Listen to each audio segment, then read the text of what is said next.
Vamos a seguir adelante entonces recibiendo a un próximo expositor. Se trata de David Barco. Viajamos virtualmente hasta España para recibir a David y su presentación sobre BIM social y la integración social. David Barco es arquitecto tecnólogo, director de desarrollo de negocio de la consultora internacional Berryland BIM, responsables de más de 70 procesos de implantación y una de las consultoras más reconocidas en España. Digital Leader de Batic, de New School, como responsable del área de certificación Building Smart y BIM Manager, autor del libro Diario de un BIM Manager, guía para implantar proyectos BIM, el libro sobre BIM en español más vendido del mundo, divulgador en BIM Channel, Shared Coordinates Podcast, en Blogger y también YouTuber. Vamos a recibir entonces a David Barco. Lo tenemos por allí conectado, David.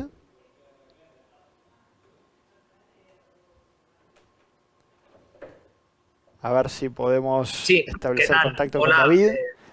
Bien, David, ahora te escucho bien. Bienvenido, David, ¿cómo estás? Muy agradecido de la presentación que había realizado y desconocía el carácter de interés nacional que tiene esta presentación, con lo cual pues es una responsabilidad enorme en poder estar aquí presentando y a poder apoyar al sector desde España en este sentido. Y bueno, para que veáis un poco cómo son estas sinergias de colaboración entre diferentes continentes y entre diferentes zonas. Ahora mismo me encuentro en BIM Expo, que es la mayor feria sobre BIM que hay ahora mismo en España, una de las más grandes de Europa, y me he tenido que venir a un rincón para que el ruido sea el menor posible. Ya pido disculpas de antemano por el fondo, pero me ha sido imposible encontrar un lugar y mi compromiso con vosotros era estar aquí y aquí está. Entonces, en esta presentación que se llama BIM social y la integración social, lo más importante es por qué estamos aquí. Estamos aquí porque estamos en un proceso en el cual, cuando estamos trabajando de forma nativa, los proyectos van evolucionando de una manera constante, pero sin una continuidad entre los agentes, entre las personas, ¿vale? Las mediciones, por ejemplo, se producen siempre al final de un proceso, no es algo continuo. Si se hace un cálculo energético, ¿vale? Se hace una sola vez y ese cálculo no se vuelve a utilizar en otros momentos. Hay silos de información, la comunicación entre los agentes se produce generalmente a través de email que está desconectada de la información principal. Los inventarios, por ejemplo, de un activo están en Excel, ¿no? Y si tiene que volver a hacer un cálculo energético, se repite el proceso sin reaprovechar la información que está, ¿no? Todo esto siempre basado generalmente en intereses individuales, más que en intereses colectivos y sin una visión global. Es decir, si nosotros estamos hablando de la importancia de poder aplicar todo esto a grandes territorios, a ciudades, a regiones, a países, esto no lo estamos pudiendo hacer porque no conseguimos tener estas bases de datos cualificadas, sino que constantemente tenemos, pues eso, una desconexión de la edificación urbana, de las viviendas que se están realizando y cada una está en un sitio diferente, ¿no? Hay silos de información y, por lo tanto, hay un derroche de tareas en este sentido, ¿vale? Disculpad un segundito porque necesito tener lo que sería el cronómetro al lado para no despistar. Bueno, entonces, ¿qué es lo que vamos a hacer? Pues obviamente nosotros lo que tenemos que hacer es organizar la información de una manera determinada, apoyándonos en normativas como la ISO 19650 y entender que estamos en un camino de los datos, donde un activo generalmente, ahora voy a ponerme desde el punto de vista de una administración pública, va a hacer un proyecto, va a gestionar una obra y vamos a encontrar siempre el mismo elemento, pero con diferentes matices en función de la fase en la que nos encontremos. Obviamente, si hacemos un proyecto y una obra, estaremos trabajando con modelos BIM, pero si ya estoy gestionando la actividad, tendré que estar trabajando con sistemas GEMAOS y de mantenimiento. Tenemos que incorporar a la empresa y los procesos empresariales y deben de tomar la información de los proyectos para ser utilizada de nuevo, reutilizada y no repetir tareas, ¿vale? Y eso será un gran valor para las propias empresas. Todo ello, si lo llevamos ya a escala urbana, encontraremos que tenemos que organizarlo con un GIS para llegar a dónde, a ese gemelo digital que me dé información en tiempo real basada en ese modelo geométrico más información en vivo que voy recuperando vía sensórica, vía Internet of Things, etcétera. ¿Para qué? Para gestionar mejor la vida de los usuarios que viven en el edificio. De esto es de lo que se trata el BIM social y la integración digital. De todos los esfuerzos que estamos haciendo no es para que unas empresas ganen más dinero y sean más rentables, sino para que quien vive en los edificios, quien va por una autopista con su automóvil, perciba que esas infraestructuras tienen más calidad porque se ha digitalizado y se ha reaprovechado la información y eso tendrá unas consecuencias como que se mantendrán mejor y tendrán mejores cualidades para las personas, ¿no? Y eso implica la integración de las diferentes disciplinas, implica la integración de las bases de datos, de los agentes que intervenimos en la edificación, de las personas, ¿vale? Y, por supuesto, de los territorios. Entonces, de esto es de lo que trata el BIM social. Entonces, yo lo que voy a hacer ahora es, a través de diferentes ejemplos prácticos reales de empresas, tenemos que trabajar en un concepto y, bueno, vamos a tratar de contarlo de esta manera, ¿no? Entonces, antes de nada, pues, un pequeño matiz. Me han presentado, represento a la empresa Berreland BIM, es la principal empresa, tengo varias empresas, pero esta es de donde fundamentalmente estamos trabajando al hilo de un concepto que se llama BIMO, no es BIM, es BIMO, Business Intelligence Management Office, y en el que trabajamos a lo largo del camino del dato intentando coser las interfaces, coser la comunicación entre los agentes, coser ese camino del dato para reutilizar la información al máximo posible. Esto es posible con un equipo de 18 personas a lo largo de muchas partes del mundo, pero que tenemos en la ubicación central en el País Vasco, en Bilbao y Donosti, también conocidas en Madrid, Valencia y Tenerife, y que, bueno, también hemos comentado que soy autor del libro de diario BIM Manager, que también trata de aterrizar todos estos conceptos de los que estamos hablando a un lenguaje lo más práctico posible para poder ser utilizado en el día a día, ¿no? Y acompañamos a diferentes tipos de clientes, pero les acompañamos buscando siempre esa estructuración del cambio, ¿vale? El tratar de saber, cada uno tiene un rol en un momento determinado dentro de las empresas, dentro de este ecosistema, hay que saber de quién recibo el dato y a quién se lo envío y cómo lo trabajamos. Entonces, en este sentido, creemos que todo esto es una oportunidad increíble. ¿Por qué? Porque estamos hablando de optimizar recursos, ¿no? Si con la fase de proyecto y construcción estamos alcanzando determinados porcentajes, ¿no? Esto no lo digo yo, sino que lo dice ya Patrick McLennan, ¿no? Con su curva de productividad, lo dice Martin Richards en su blog OpenText, donde ya habla de la integración social y de la integración digital en las empresas. De lo que viene a decir es que seguimos avanzando en la fase de los activos, consiguiendo porcentajes de ahorro, pero ella es en fase cuando las empresas reutilizan la información de los modelos y lo integran con los procesos empresariales, donde llegamos a encontrar ahorros verdaderamente significativos. Y es en el momento en el que todo confluye en la sociedad, en el que utilizamos el enorme Big Data que tenemos de circulación de tráfico, de uso de transporte público, por ejemplo, ¿no? Uso de energía en las ciudades, etcétera. Y todas esas bases de datos las cruzamos con los modelos digitalizados de edificios, de infraestructuras y de ciudades. Ahí es verdaderamente donde se produce una explosión de productividad al tener toda esa información ordenada y alineada con determinados intereses de un político, o políticas, mejor dicho, ¿vale? Por grandes intervenciones que se van a hacer a nivel de país, y se pueden hacer con información cualificada, ¿no? Cuando en Europa pasa, por ejemplo, tenemos 100.000 o 10.000 millones de euros de fondos Next Generation para utilizarlos en la transformación del hospital de los países y se dice, oye, hay que conseguir la rehabilitación de todas las viviendas. Eso es muy sencillo de decir, pero al final termina haciendo un cálculo en Excel.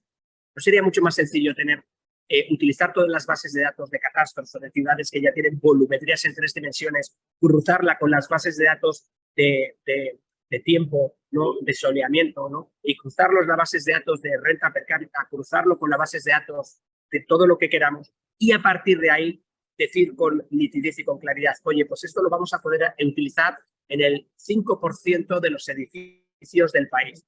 Pero no es una estimación, sino que es un dato que ya sale de haber cruzado toda esta información. Entonces, para ello, lo que tenemos que trabajar son con los diferentes niveles que estamos hablando y teniendo en cuenta de que cada uno de ellos ocupa un espacio. Es decir, que si yo estoy trabajando en un edificio, ese edificio se ha construido con pequeños elementos que se han ido ensamblando. Esos elementos, si entramos en el mundo BIM, se llaman objetos BIM. Estos objetos BIM tienen diferentes tipos de naturaleza.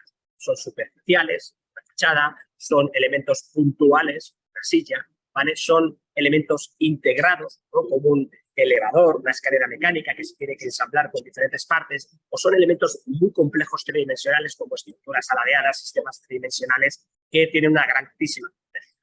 Todo eso tiene su escala, tiene su posicionamiento, tiene su jerarquía y que tenemos que cruzarlo con los diferentes usos BIM que les vamos a dar en todo el ciclo de vida y, por supuesto, con los objetivos de desarrollo sostenible. Es decir, hacer cualquier tipo de análisis de los que estamos hablando, de cambiar la forma de hacer las cosas sin tener en cuenta estos aspectos es estar fuera de la realidad. ¿Por qué? Porque los objetivos de cualquier país están no liderados, pero sí, por supuesto, están priorizados por estos grandes objetivos que son compromisos del país.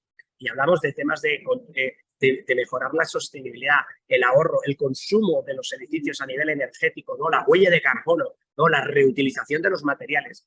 ¿Cómo vamos a hacer eso sin tener modelos de información cualificados de activos, de infraestructuras, de ciudades que nos doten de toda esa información para saber si lo que estamos haciendo lo estamos haciendo bien, mal o de mal? Pues aquí tenéis un pequeño ejemplo de un proyecto en el que hemos podido participar, donde toda esta estratificación de la información, estamos ahí, pues eso, un proyecto que necesita saber de una capa geotécnica, de un nivel freático del agua, de la propia topografía, de las infraestructuras, del mapa climático. Todas estas capas de información se van cruzando, integrando, complementando para definir una urbanización, un acercamiento al edificio, a las infraestructuras, a las instalaciones, ya al edificio puntual. Ese edificio tendrá también procesos asociados al uso de ese edificio, los propios espacios hasta llegar al propio objeto BIM.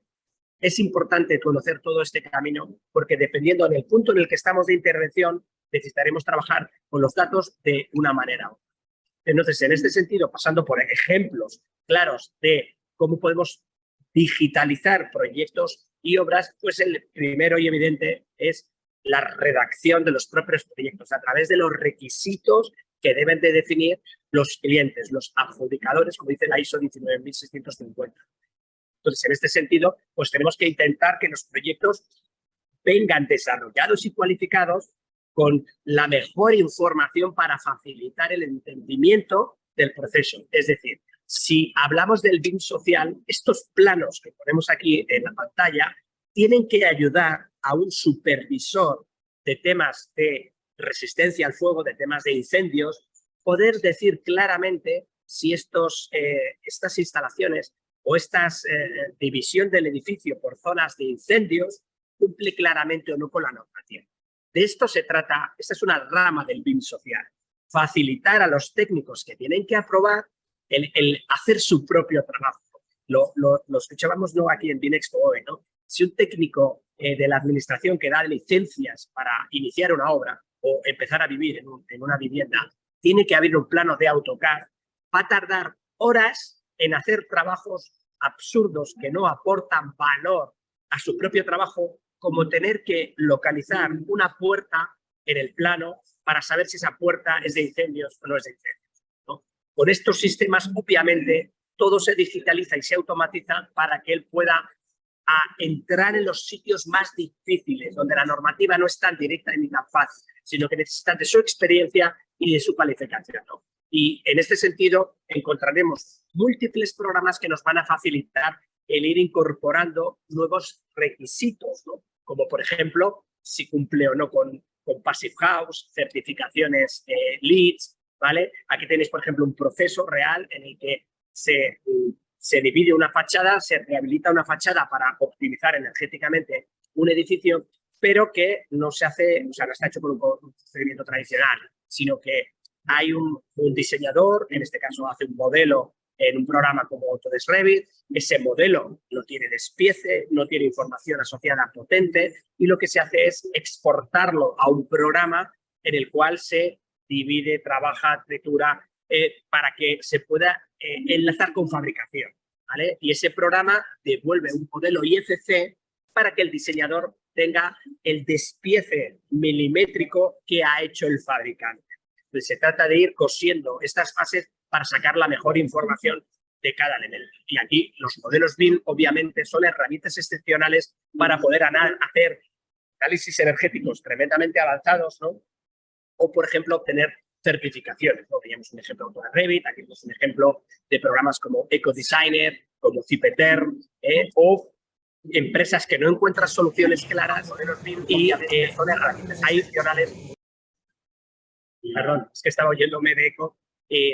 O diseñan, si hay un problema que no está solucionado, lo terminan solucionando utilizando estándares abiertos, ¿no? Es decir, creo un modelo energético en Revit, lo exporto a través de un modelo IFC o GBMXL y lo llevo a un programa universal reconocido como Energy Plus para poder reutilizar la información de una manera más fácil, ¿no? O, por ejemplo, crear una ficha de Life Cycle Management, ¿no? Del ciclo de vida, algo tan importante ahora alineado a los objetivos de desarrollo sostenible, como decíamos oye, ¿cuál es la huella de carbono de un edificio o de un puente o de una infraestructura? Eso ahora mismo es muy complicado de calcular, ¿no? Pero gracias al haber creado modelos de información muy potentes, ¿no? Como el ejemplo que estamos viendo ahora, pues lo podemos conectar con bases de datos y facilitar ese trabajo, ¿no? Muy importante, facilitar, porque no siempre es automático, no siempre es un botón y se hace solo, sino que requiere que un técnico cualificado vaya asociando la información o organizándolo, ¿no? Y en este sentido es importante entender este aspecto, ¿no? No vamos hacia atrás, ni muchísimo menos. Estamos haciendo que los técnicos, ya sean de la administración pública o de empresas privadas, ¿no? Hagan lo mismo, pero más ágiles, porque van a poder reutilizar mucha información, ¿no? Si esto lo llevamos a la digitalización de los activos, ¿no? Ya hemos construido el edificio, pues podemos encontrar ejemplos como este que estamos viendo. Es un prototipo de vivienda social en España, en el País Vasco, liderado por la empresa Alokabide, en el cual se han digitalizado los activos para entenderlos, ver cómo se puede utilizar a nivel de eficiencia energética, de rehabilitación de fachadas, de confort térmico de los usuarios, clasificarlo adecuadamente y, lo más importante, crear una hoja de ruta para hacer acciones e ir probando con diferentes tecnologías. A veces funcionan, a veces no funcionan, ¿no? Por ejemplo, en el año 2020 este proyecto hizo una prueba con un software de IBM Máximo y no funcionó ese prototipo. No pasa nada, se trabaja con otro prototipo y en este caso pues se empieza a conectar el modelo BIM con un programa de gestión como PCBAU, con un programa de visualización de datos, Power BI, que ahí no inventamos nada, pero se busca un estándar Green Building europeo y además se integra con otro software, ¿no? En ese punto de hacer que toda la información sea útil para algo.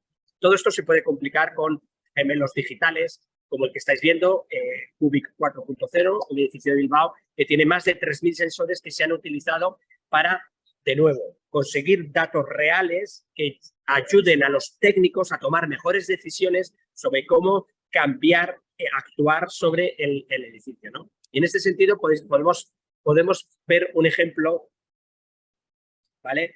En este caso estamos viendo un modelo de información en el cual, dependiendo de cómo sean los datos climáticos obtenidos automáticamente de fuentes públicas, podemos ir calibrándolo con las formas de trabajar que tienen los diferentes usuarios, encender la caldera, apagar la caldera, encender el aire acondicionado y además utilizar determinados mecanismos complementarios del propio edificio con domótica, ¿no? Para ir ayudando a calibrar y ahorrar. Solo con este tipo de tecnologías, un edificio de la universidad como este ha podido ahorrar más de $20.000 al año en consumos de calefacción. 20.000 puede ser poco, ¿no? A lo mejor para grandes empresas, pero si empiezo a multiplicar 20.000 por 100 edificios, a lo mejor 2 millones de euros ya no es una cifra menor para el haber implementado este tipo de tecnologías. Si avanzamos con el tema de la digitalización empresarial, lo que estamos hablando es intentar conseguir que todos los procesos que se dan en la empresa se puedan automatizar. Aquí veis un ejemplo de una empresa muy pequeña que se dedica al desarrollo de laboratorios en el País Vasco. Ha conseguido digitalizar más de 21 procesos y conectarlos con modelos BIM. ¿Para qué? Pues para que con solo el modelo BIM se automáticamente, al integrar el diseño en la plataforma, se crea una planificación, se crea una logística, por ejemplo, se ve si los elementos que son necesarios fabricar hay en stock y si no hay en stock se mandan a fabricar, todo eso con una fecha de entrega para que llegue a un sitio determinado, todo con un código QR para que esté totalmente localizado y además se le manda un mensaje al instalador para que esté preparado para que dentro de 32 días exactamente reciba su pedido en las aduanas, tome el pedido, lo monte en el camión y vaya directamente a poder montarlo esto al edificio, ¿no? Y todos estos elementos de forma automatizada. ¿Esto qué nos lleva? Que es que empresas puedan automatizar procesos y sobre todo conseguir cifras como las que estáis viendo en pantalla. Es decir, en 6 años de implementación de automatización de procesos, una empresa manteniendo una plantilla de 18 personas ha multiplicado por 7 su producción. Yo solo digo una cosa, tomar vuestro sueldo, ¿no? Lo que ganéis vosotros al mes y multiplicarlo por 7, a ver qué tal os suena ese número que estáis calculando. Yo creo que os sonará bien, ¿no? Pues esto es lo que están consiguiendo las empresas con la digitalización empresarial. Y todo naciendo de un modelo BIM conectado a diferentes tipos de procesos, ¿vale? Siguiendo con el proceso de BIM social, ¿no? Lo que nosotros tenemos que conectar, entender es que, por ejemplo, para digitalizar un activo, lo primero que tenemos que hacer es conseguir el modelo BIM, el modelo geométrico con información, con requisito, conectarlo a un sistema de mantenimiento. Puede ser de la naturaleza que sea, en este caso PCB. Esas herramientas, a su vez, tienen en cuenta al mantenedor de esas instalaciones y, a su vez, tienen en cuenta cómo el inquilino usa el edificio. Todo esto lo podemos conectar con grandes sistemas, en este caso se llaman escadas, que conectan múltiples plataformas y datos para que al final todas las alarmas que se pueden producir de una válvula de agua está fallando, una temperatura es excesiva, una habitación se ha abierto en un edificio vacío y eso implicaría una ocupación del edificio ilegal y eso manda un mensaje automático no solo al mantenedor, sino que manda un mensaje automático a la policía para que acuda inmediatamente al edificio y pueda echar a los ocupas, porque si tardan 2 días no pueden echarlos. Eso en un edificio de viviendas sociales es algo crítico. Bueno, pues todos estos sistemas ayudan y de nuevo volvemos a lo que decíamos. Esto es BIM social. Al final, todo lo que estamos haciendo, lo que está es ayudando a alguien de la cadena de valor a que problemas que tienen en el día a día se vayan reduciendo y simplificando, ¿vale? Finalmente, todo esto, pues al final tiene su componente visual, su forma de ayudar a que los ciudadanos vean los edificios de otra manera, ¿vale? Y que lo puedan entender, ¿no? Y la parte final llega cuando conseguimos integrar socialmente todo para generar mayor ahorro en datos, en energía, en comunicaciones, en ubicaciones, en la gestión de los propios usuarios, en la gobernanza de los datos para ayudar también a generar mejores políticas. Y para ello empiezan a aparecer aplicaciones como, por ejemplo, de Centro Tecnológico Tecnalia, en que todo esto lo integran a escala urbana para facilitar tomar decisiones integrando bases de datos económicas, sociales, de catastro, como hemos dicho, temporales, de tráfico, etcétera. ¿Vale? Aquí veis algunos de los múltiples ejemplos que podemos encontrar y uno de ellos se llama Urbin, que es una plataforma que acaba de salir en España, que integra datos a nivel social. Es de las pocas plataformas sociales que estamos hablando que integran modelos BIM, modelos GIS, más otro tipo de datos. Una empresa que yo os recomiendo que sigáis. Bueno, de hecho, no os recomiendo nada. Si mal no recuerdo, Fernando Morales ha estado esta mañana, hace un rato, hablando, y es espectacular el trabajo que está haciendo esta empresa, BIM6D, y sobre todo ese componente social, ese componente de reutilizar los datos al máximo nivel, porque esto aplicado a escala del usuario puede generar un enorme valor para todo el mundo, ¿no? Y me gusta terminar con esto y ya finalizo, ¿vale? Grandes proyectos, grandes tecnologías. Esto es un pueblo de 100 habitantes en España que se llama Pradena del Rincón, con un presupuesto de $14.000 para hacer algo. Consiguieron crear un gemelo digital en GIS, en BIM, y empezaron a crear datos para ayudar a los ciudadanos de este pueblo a gestionar la información de una manera muchísimo más eficiente. Por ejemplo, consiguieron reordenar la escala urbana. Había problemas de lindes con las parcelas. Gracias a la digitalización se resolvieron algunos de esos problemas. Había que hacer intervenciones urbanas complicadas. Estamos hablando de un pueblo protegido por patrimonio histórico de la humanidad. No se puede tocar una fachada de una iglesia sin un protocolo tremendamente exhaustivo. Al tener todo esto inventariado, se pueden agilizar muchísimo los plazos. Y no solo eso, se puede saber de una manera certera que para poder rehabilitar la iglesia, un camión de 14 metros puede atravesar el pueblo. ¿Por qué? Porque se puede hacer una pequeña simulación de cómo accede ese camión y que hay que hacer un pequeño desmontaje, pero es factible porque tiene una vía de entrada y una vía de salida, ¿vale? Esto son situaciones que normalmente en los pueblos dices, no, aquí vendrá el camión y no pasa nada. Luego viene el camión no pasa y tenemos un verdadero problema para poder solucionar el problema. Esto es las situaciones tradicionales y gracias a conseguir modelos digitales como los que estamos viendo, se dan soluciones que son sociales. Y con esto llego a las conclusiones, ¿no? La verdad es que es importante analizar el ciclo de vida global, no quedarnos solo en estos prismas singulares de el proyecto, la obra o el mantenimiento. Necesitamos todo el ciclo y con todos los activos. Y necesitamos resolver los problemas entre las fases, entre las disciplinas, entre los procesos y entre las personas, ¿vale? Las administraciones públicas tienen una enorme responsabilidad de liderar el cambio. ¿Por qué? Porque las pequeñas empresas tenemos pequeños presupuestos.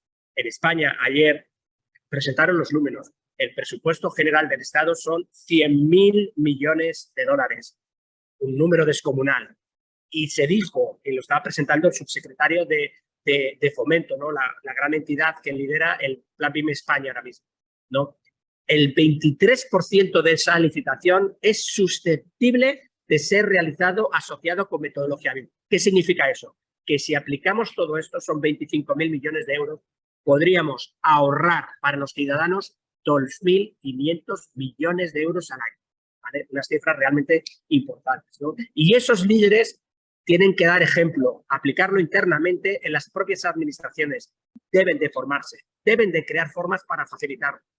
Deben de crear indicadores para optimizar los datos y crear los objetivos, ¿no? Y utilizar todas estas tecnologías pensando en los usuarios finales, ese fin social que hace facilitarle la vida. Las integraciones van a traer importantes ahorros de recursos para poder aplicar más y mejores políticas. Y finalizo con esta frase. Ser un buen gestor es saber optimizar los recursos públicos, utilizarlos bien. Y con esta transformación digital que estamos hablando, estamos invirtiendo en la sostenibilidad de las próximas generaciones. Muchas gracias.